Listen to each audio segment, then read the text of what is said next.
일론 머스크가 이끄는 세계 1위 민간 우주기업 스페이스X가 발사한 로켓에서 의문의 폭발 사고가 발생했습니다.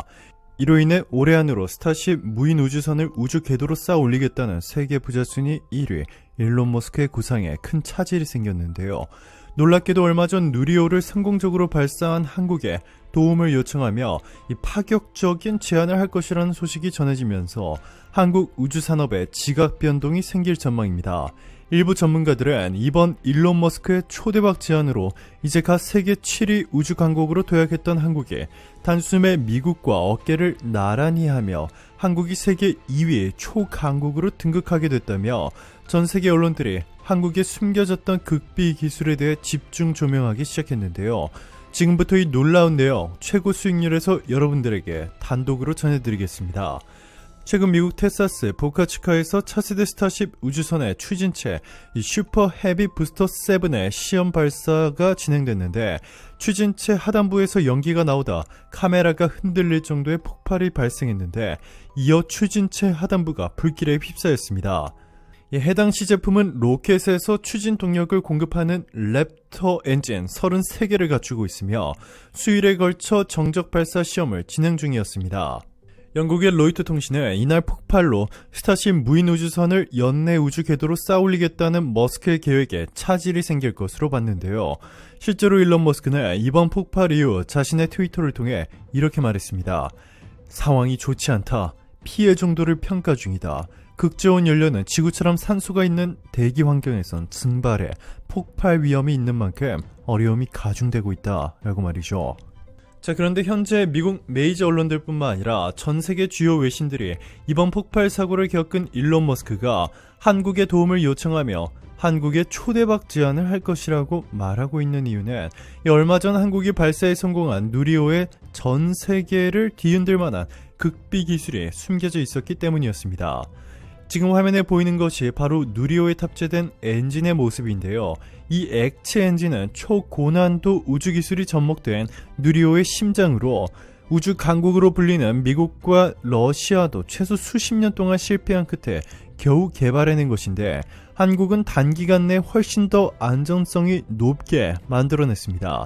자, 그런데 일론 머스크가 주목한 누리호의 극비 기술은 따로 있었습니다. 바로 누리호 엔지니어가 자신있게 공개한 재생 냉각 기술입니다. 누리호는 액체 산소와 케로신을 연료로 쓰는데 연소할 때 온도가 3000도씨 이상까지 올라갑니다. 일반 금속들은 금방 녹아내려 절대 견딜 수 없는 온도인데요.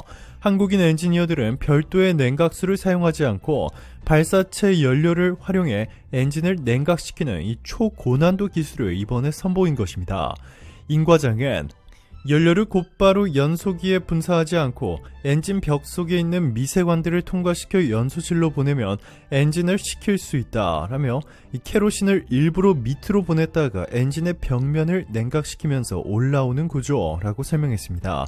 이 사실 말이 쉽지 다른 나라들에서는 이번에 한국이 선보인 재생냉각 기술을 불가능한 일이라 여겨 일찌감치 포기했었습니다. 좁은 공간에 1200여 개에 달하는 부품과 배관을 모두 넣어야 해서 오히려 조립 난이도는 불가능에 가까울 정도로 어렵고 은빛 금속으로 둘러싸인 1단 엔진과 달리 3단 엔진은 연소기 위에 그름이 묻은 작은 전선들이 노출되어 있기 때문에 너무나 위험합니다. 주요 외신들은 이 불가능한 것으로 여겨졌던 재생냉각 기술을 한국이 기적처럼 성공시키면서 이번 스페이스X의 폭발 사고를 겪은 일론 머스크가 한국에 초대박 제안을 해올 것이라며 한국의 우주산업의 지각 변동을 예고했습니다. 만약 스페이스X의 로켓들에 한국의 재생냉각 기술이 적용되면 발사 성공 확률이 대폭 올라가 천문학적인 돈을 거머쥘 수 있게 될 뿐만 아니라 이 발사 비용이 말도 안 되게 낮아져 이 전 세계 우주산업의 지각 변동이 생길 것이라는 것입니다. 이뿐만이 아닙니다. 일론 머스크뿐만 아니라 전 세계 주요 외신들이 누리호의 성공적인 발사와 누리호에 적용된 극비 기술들을 보고 이 발칵 뒤집어진 뒤에 곧이어 다음 달 3일 발사될 한국 최초의 달 탐사선 다누리호에 모든 관심이 집중되고 있습니다. 1959년 러시아가 세계 최초로 달에 무인 우주선을 보냈고 1969년 미국의 닐 암스트롱이 인류 최초로 달을 밟을 때만 해도 세계 최빈국이었던 한국. 그런데 이제 앞으로 약 2주 뒤인 8월 3일 한국 시간 기준 오전 8시 20분 한국 최초의 달 탐사선이 우주로 발사될 예정인데요. 약 4달 반 정도의 시간 동안 우주를 가로질러 달 궤도에 진입하여 내년 2월부터 1년 동안 달 탐사 임무를 수행할 예정입니다. 자, 그런데 전 세계가 한국의 달 탐사선 다누리호에 모든 관심을 집중시키고 있는 이유는 바로 이번 한국의 달 탐사선에는 지금까지의 달 탐사선에는 구경도 해보지 못한 이 초극비 기술들이 대거 탑재되어 있기 때문입니다. 지금까지 지구에서 쏘아 올려졌던 달 탐사선과는 완전히 레벨이 다른 수준의 놀라운 임무들을 수행할 것으로 전망되고 있습니다. 이 다누리호 크기는 가로 세로 약 2m, 태양 전지판을 펼치면 6m까지 늘어납니다. 무게는 678kg, 외부는 태양풍을 막는 검은색 특수 소재로 감싸여 있습니다. 한국항공우주연구원의 고해상도 카메라, 한국천문연구원의 광시야 편광 카메라, 경희대의 자기장 측정기, 한국지질자원연구원의 감마선 분광기, 한국전자통신연구원의 우주인터넷 탑재체, 미국 항공우주국, 나사의 섀도캠 등 6가지 탐사기기를 탑재하고 있습니다. 가장 먼저 한국 다누리호의 특이점은 우주에서 실험을 위해 방탄소년단의 뮤직비디오를 싣고 간다는 것입니다. 한국전자통신연구원이 개발한 우주 인터넷 탑재체는 우주에서 실시간으로 메시지, 파일, 동영상을 전송하도록 설계된 이 우주 인터넷 장비인데요. 이번에 우주에서 BTS의 다이너마이트 뮤직비디오를 쏠 계획입니다. 이번 한국의 이 놀라운 프로젝트가 성공하게 되면 앞으로 우주에서 지구로 또는 반대로 지구에서 우주로 언제든 실시간으로 메시지와 동영상을 전송하는 이 혁신적인 기술이 상용화된다는 것입니다. 이뿐만이 아닙니다. 이번에 한국의 달 탐사선 다누리호는 미국 나사의 역사상 최대 규모 달 프로젝트 아르테미스의 핵심적인 역할을 할 것으로 알려졌는데요. 지구에서 부족한 휘토류와 핵융합 에너지 원료인 헬륨-3, 우라늄 등이 달에는 풍부하다 못해 넘치는 수준입니다. 또 달의 극에서 발견된 얼음은 먼 미래에 달이 인류의 새로운 서식지가 될 경우 다양한 자원으로 활용될 가능성이 있을 것으로 알려졌는데요. 이 모든 것들을 가능하게 하기 위해 이번 한국의 다누리호가 달 궤도를 돌며 최첨단 카메라 기술로 지금까지는 기술 부족으로 관측하지 못한 모든 부분을 찍어 지구로 보내올 예정입니다. 다누리호에 탑재된 이 2가지 극비 기술들이 모두 성공하게 되면 한국은 아르테미스에서 미국과 어깨를 나란히 하는 우주 최강국 지위를 획득하게 될 것이고, 그렇게 되면 곧 달에서 채취해온 수경원 규모의 달 자원을 미국과 함께 독차지할 수 있게 된다고 전문가들은 말하고 있습니다. 한국이 이렇게 한순간에 우주 패권을 잡으면서 미국과 어깨를 나란히 하며 세계 2위 초강대국으로 급부상할 수 있었던 이유는 바로 한국의 어벤져스급 기술 동맹 덕분이었습니다.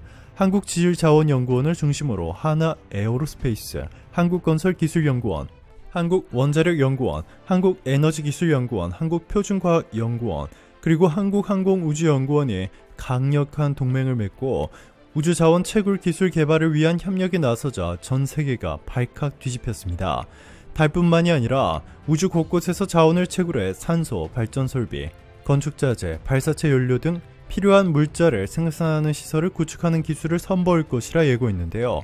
그동안에는 엄청난 시간과 천문학적인 비용을 들여 지구에서 달이나 화성으로 물자를 보내는 데만 집중했는데 우주에서 직접 자급자족하면서 우주 탐사의 비용을 대폭 줄일 수 있게 될 전망입니다. 이에 미국의 나사뿐만 아니라 전 세계 우주기관들은 한국에 러브콜을 보내고 있는데요. 미국은 이렇게 우주산업의 지각 변동을 일으킬 한국과 손을 잡고 달에 존재하는 얼음이나 메탄을 우주인 생존과 연료에 활용하고 달의 표면 흙인 월면토를 활용해 기지를 건설하겠다는 계획을 발표했습니다.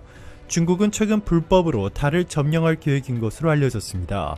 미국 매체 자유아시아 방송은 미국 항공우주국 나사 관리자 빌 넬슨 박사가 중국의 우주 굴기를 겨냥해 중국의 달 탐사는 군사적 목적을 가지고 있으며 그들이 다른 국가들의 달 착륙을 방해할 계획이라 말했다고 3일 보도했습니다. 당장에 다음 달 쏘아 올릴 한국의 달 탐사선 다누리호의 달 접근도 방해할 수 있는 위험한 상황인데요. 이 매체는 빌 넬슨 박사가 최근 독일 매체 빌트와 인터뷰한 내용을 인용해 그가 중국의 달 점령을 경계해야 한다면서 중국은 달을 점령하고 자신들의 것이라 주장하며 다른 국가의 달 착륙을 방해해야 할 가능성이 크다라고 지적했다고 전했습니다. 이번 한국의 누리호 성공에 이어 달 탐사선인 다누리호까지 성공하게 된다면 한미우주연합이 중국의 달 장악을 단번에 저지할 수 있을 것으로 기대를 모으고 있습니다. 오늘도 감사합니다. 최고로 멋진 하루 보내시길 바랄게요.